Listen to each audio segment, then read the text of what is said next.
So a lot of people who have back pain are told to strengthen their core, but it's not as simple as you think to effectively do that. Most people who are doing crunches and other, abdomen or rectus abdominis exercises aren't effectively creating stability in their low back. And I'm going to take you through 4 simple steps how to make more stability in your low back to help decrease low back pain and help create more stability in your core, because we've got this big pelvis and this big rib cage, but we've got this relatively small spine that connects the two. So we want to try and pressurize this system to create stability between your iliac crest, your pelvis, and your rib cage. So the first thing you want to do is you want to change the way you breathe. So in the West, we typically like to breathe into our chest because it makes us look big and strong and it makes us look skinny.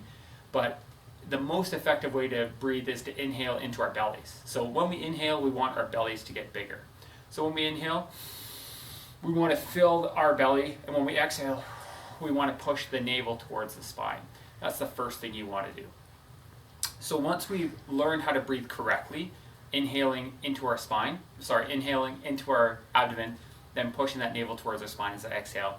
The next thing we want to do, anytime we're standing for a long amount of time or want to create more stability, is we want to screw our feet into the ground. So think about taking your right foot and turning it almost like a corkscrew, a screwdriver, and almost screwing it to the right into the ground. And with the left foot, we want to screw that into the left into the ground. So we have that stability by creating a little bit of screw or drive into the ground.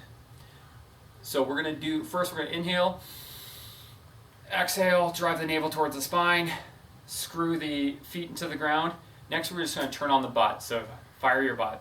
So with these 3 things, we're essentially creating tone and tension from our feet right to our rib cage. We can create that stability for everything we do, whether we're doing bicep curls or whether we're working at a standing desk or even sitting down writing a letter. If we can fire these muscles, we can create more stability and decrease that back pain.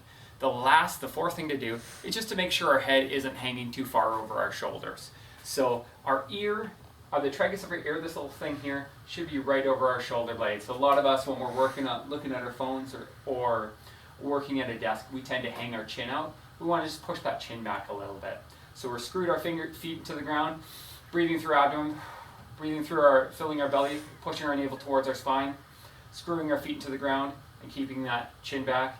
And we've done everything we can to stabilize that low back by firing that core and create some stability.